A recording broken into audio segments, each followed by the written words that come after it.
নমস্কার, শুভ সকাল। কেমন আছেন সবাই? আশা করছি সবাই ভালো আছেন, সুস্থ আছেন। আমিও ভালো আছি, সুস্থ আছি। আরটি ভিলেজ লাইফস্টাইলের নতুন একটি ব্লগে আপনাদের সবাইকে জানাই স্বাগতম। যারা আমার পাশে আছে তাদেরকে অসংখ্য ধন্যবাদ আমাকে এগিয়ে নিয়ে যাওয়ার জন্য। তো চলুন সকালের বিভিন্ন কাজকর্মে লেগে পড়েছি। তো আজকে বৃহস্পতিবার, তাই সকালের বাসি কাজকর্মগুলো সেরে গতকালের ভিজে জামাকাপড়গুলো ওগুলো থেকে গেছিলো, কিছুটা করে ভেজা, তো ওগুলো ছাদে মিলে দিলাম, দিয়ে সোজা চলে এসেছি রান্নাবান্নার কাজে। আসলে কি বলুন তো, হাজব্যান্ড তো খেয়ে বেরোবে, ও আমার অনেকটা আগেই বেরোয়, তাই আমি যদি পুজো করে রান্না করতে বসি তাহলে অনেকটা দেরি হয়ে যাবে, তাই আমাকে আগে রান্নাটা করে নিতে হয়। তাই একটু সকালই উঠতে হয় যাতে পুজোটাও তাড়াতাড়ি করতে পারি, হাজব্যান্ড বেরোনোর আগে আপাতত পুজোটা শুরু করতে পারি, এমনটাই। যাই হোক, আজকে রান্নাবান্নায় করছি খিচুড়ি, আর সঙ্গে আছে গরম গরম বেগুনি। অনেক দিন পর বৃহস্পতিবারে খিচুড়ি, এই বছরে তো একদিনও হয়ে ওঠেনি, অঘ্রাণ পৌষ মাস এই দুটো মাস যে পুজো করি একদিনও খিচুড়ি আর বেগুনি হয়ে ওঠেনি, আজ করেছি। যাই হোক, পুজো করছি আর ওদিকে হাজব্যান্ড খাওয়া দাওয়া করছে, ওর টিফিনটাও গুছিয়ে দিয়েছি। না, এখন তো হাজব্যান্ড বেরিয়ে গেছে। হ্যাঁ, হাজব্যান্ড বেরিয়ে গেছে, ঠিক আমি পুজোর কাজে লাগবো আর ও বেরিয়ে গেল, কারণ এখন অনেকটাই বেলা হয়ে গেছে।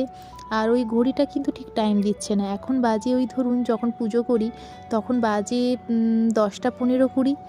যাই হোক, ঘড়ি একটু ভুল টাইমই দিচ্ছে।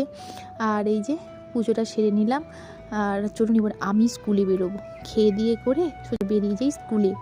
যাই হোক, স্কুলে এত স্টাফ রুম ঠান্ডা লাগছে, তাই এসে মাঠে একটু রোদ পোহাচ্ছি।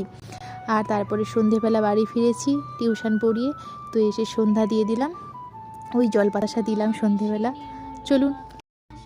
ধীরে ধীরে বহিতেছে মলয় বাতাস, লক্ষ্মী দেবী বামে করি বসি নারায়ণ, কহিতেছে নানা কথা সুখে আলাপন, হেন কালে বিনা নিয়ে আসি মুনিবর, নারায়ণের সাক্ষাতে কহিল বিস্তর, তারপর করজোড়ে করিয়া প্রণতি, কহিল নারদ মুনি নারায়ণী সন্ধে দিয়ে তারপর একটু পড়ছিলাম, পড়ে উঠে সোজা চলে এসেছি রান্নাবান্নার কাজে। তো আজকে রাতে রান্না করব রুটি আর তড়কার ডাল।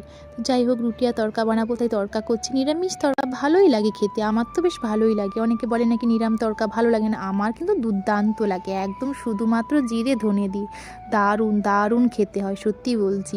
আর একটু ধনে পাতা দিয়ে দিই, টমেটো, ব্যাস এইটুকুই, না পেঁয়াজ না আদা না রসুন, কোনো কিছুই দরকার হয় না, শুধুমাত্র এগুলো। চলুন, আজকের ব্লগটা এই পর্যন্ত।